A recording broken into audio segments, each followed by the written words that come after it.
प्यारे दोस्तों, आप देख रहे हैं इरफानी वर्ल्ड यूट्यूब चैनल और मैं हूं मोहम्मद इरफान झारखंड। दोस्तों, क्या हुआ जब कुछ मुस्लिम लड़कियां एक तालाब में नहा रही थी और वहां गैर मुस्लिम आ गए।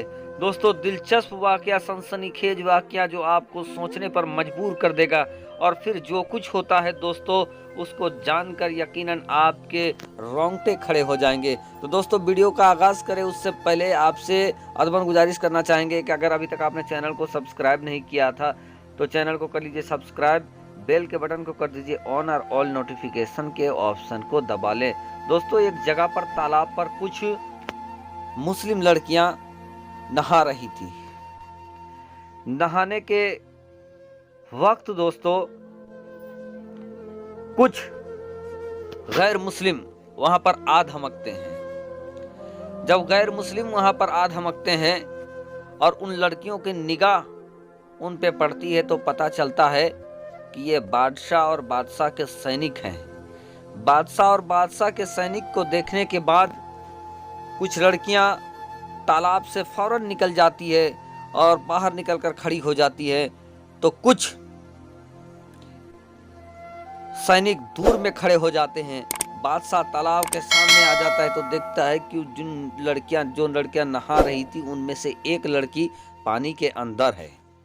दोस्तों, दरअसल बादशाह अपने सैनिकों के साथ निकला हुआ था और इस कदर धूप थी कि धूप की वजह से उसे लगा कि जरा पानी में मैं तर हो जाता हूं ताकि सुकून हासिल हो, और इसीलिए वो अचानक उस जगह पर आ गया था। बहरकैफ वहां आने के बाद जब मंजर देखा तो उस बादशाह के अंदर शैतानी छा गई और वो फौरन उस तालाब की तरफ चला गया जहां देखा कि वहां पे लड़कियां नहा रही थी। उन लड़कियों में से कुछ लड़कियां बाहर निकल गई थी। एक लड़की जो बाहर नहीं निकली उसको वो बादशाह कहता है कि तुम बाहर क्यों नहीं निकल रही हो, तुम फौरन यहाँ से निकल जाओ।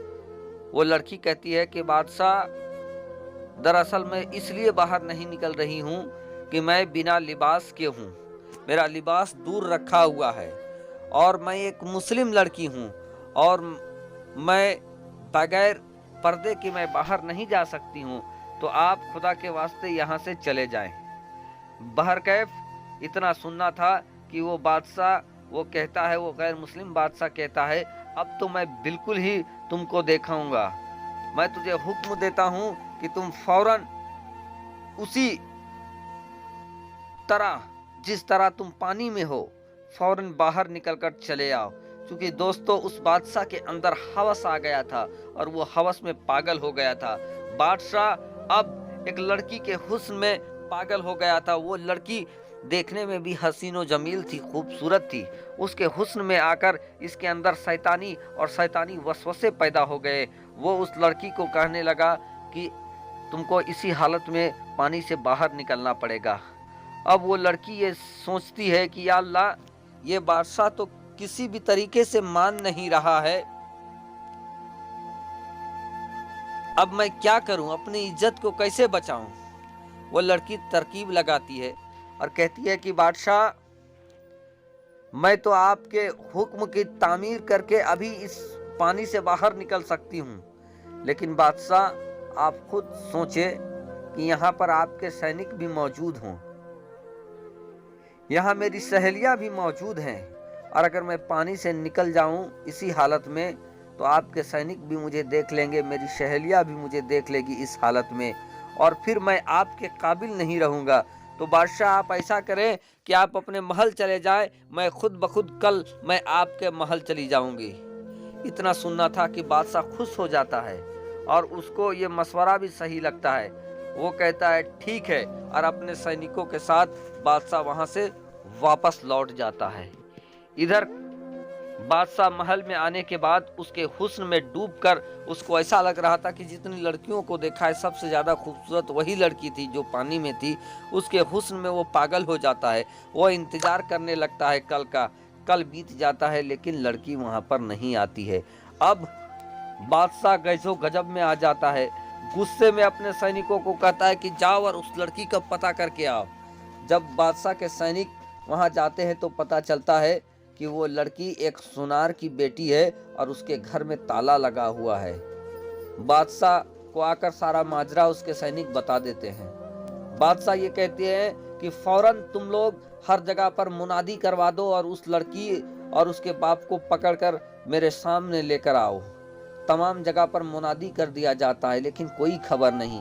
बादशाह ऐलान करता है कि उस लड़की के बारे में जो खबर देगा उसको 1 किलो सोना इनाम में दिया जाएगा, लेकिन उसका भी कोई फायदा हासिल नहीं होता है, बल्कि कुछ भी जानकारी उसको नहीं मिलता है।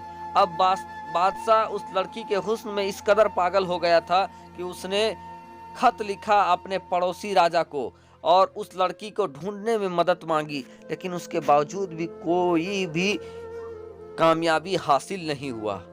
अब दोस्तों, वो बादशाह एक दिन सोया हुआ था कि ख्वाब में देखता है कि एक नदी के किनारे एक झोपड़ी है और झोपड़ी में एक बुजुर्ग नौजवान है और एक मुस्लिम लड़की है। बुजुर्ग को तो वो देख लेता है, लेकिन उस लड़की का चेहरा नहीं देख पाता है और इतने में उसकी नींद खुल जाती है। वो बादशाह फौरन उसी आलम में खड़ा हो जाता है और उसको वो जगह जो ख्वाब में देखा था उसको मालूम था। वो अपने सैनिकों का एक जत्था लेता है और उधर चल देता है। न दरिया किनारे जब पहुंचता है अपने सैनिकों के साथ, तो उसको एक टूटी फूटी एक झोपड़ी नजर आती है। वो उस झोपड़ी में को चला जाता है, अपने सैनिकों को कहता है कि तुम झोपड़ी से बाहर रखो, और वो खुद झोपड़ी के अंदर चला जाता है। जैसे ही कदम अंदर रखता है कि देखता है कि एक चारपाई पर एक लड़की, जिस लड़की को उसने देखा था काफी बीमार हालत में वो पड़ी हुई है, और एक बुजुर्ग आदमी है, काफी ज़ईफ है, वो मुसल्ले पर दुआ मांग रहा है कि या अल्लाह, तू यहाँ के बादशाह के दिल में अपना डर पैदा कर दे।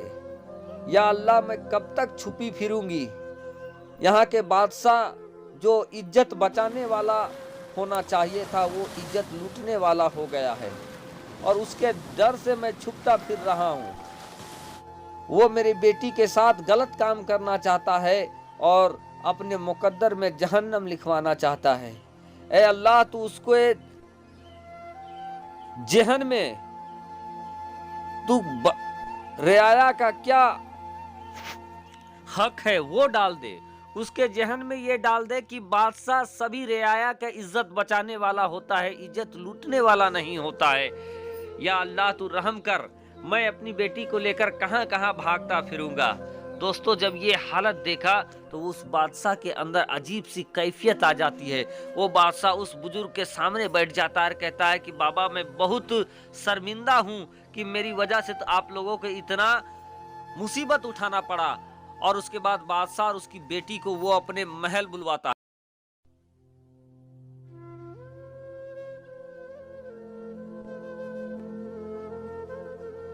महल बुलवाने के बाद वो बादशाह कहता है कि मैं आपकी बेटी से शादी करना चाहता हूं, और वो बादशाह उस बुजुर्ग के सामने कलमा पढ़कर मुसलमान